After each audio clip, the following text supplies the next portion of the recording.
और चलिए रुक करते हैं अगली अहम खबर का। शिक्षा मंत्री मदन दिलावर भरतपुर के दौरे पर है। मंत्री मदन दिलावर स्वच्छता को लेकर संभाग स्तरीय अधिकारियों की बैठक ले रहे हैं। मंत्री मदन दिलावर का बैठक के दौरान बड़ा बयान सामने आया है। स्वच्छता के लिए आया हुआ पैसा या तो पंचायत में खर्च नहीं किया जाता और यदि खर्च किया जाता है तो उसे दाएं बाएं किया जाता है। ऐसा नहीं होना चाहिए। स्वच्छता का पैसा ग्राम पंचायत में स्वच्छता पर ही खर्च होना चाहिए। अगर उसे किसी भी तरह से दूसरे कार्यों में लगाया गया तो संबंधित अधिकारी के वेतन से पैसा वसूल किया जाएगा।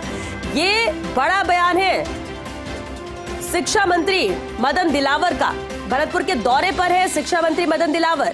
स्वच्छता को लेकर संभाग स्तरीय अधिकारियों की वो बैठक ले रहे हैं और इस बैठक के दौरान ही बड़ा बयान मंत्री मदन दिलावर का, जहां उन्होंने कहा कि स्वच्छता के लिए आया हुआ पैसा या तो पंचायत में खर्च नहीं किया जाता और यदि खर्च किया जाता है तो उसे दाएं बाएं किया जाता है। ऐसा बिल्कुल नहीं होना चाहिए।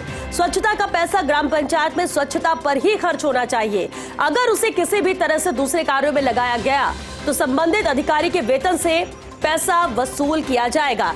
भरतपुर से संवाददाता रवि कटारा हमारे साथ जुड़ चुके हैं। रवि, सख्त हिदायत यहां पर है और निर्देश भी दे दिए हैं यहां पर शिक्षा मंत्री ने कि स्वच्छता का पैसा स्वच्छता पर ही खर्च हो। क्या कुछ और उन्होंने कहा इस बैठक के दौरान?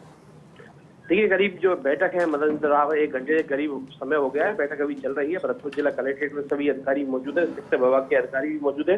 उन्होंने साफ तौर पर इस बात को लेकर कहा है कि स्वच्छता को लेकर गंभीर होना पड़ेगा और संभाग स्तरीय बैठक में इसमें साफ तौर पर उन्होंने निर्देश भी दिए हैं और कहा है कि स्वच्छता के लिए जो पैसा आता है वो पंचायत में खर्च नहीं किया जाता है। अगर ऐसा किया जाता तो उसके बाद जो अधिकारी है वो दाएं बाएं में देखते नजर आए हैं। हालांकि कई जो अधिकारियों पर जवाब नहीं मिल पाए हैं और जो जिला परिषद के सीईओ हैं उनसे जब मदन दिलावर ने कुछ पूछा तो वो भी जवाब नहीं दे पाए थे, जिसको लेकर मंत्री ने नाराजगी व्यक्त की है। और सबसे बड़ी बात यह है कि मंत्री जो मदन दिलावर उन्होंने कहा है कि जो स्वच्छता को लेकर जो बैठक चल रही थी उसमें साफ तौर कहा है कि बैठक में प्रस्ताव पर नीचे ही साइन किए जाएंगे। अगर साइड में कोई साइन किए जाते तो सरपंच और विकास अधिकारी के खिलाफ सख्त कार्रवाई की जाएगी।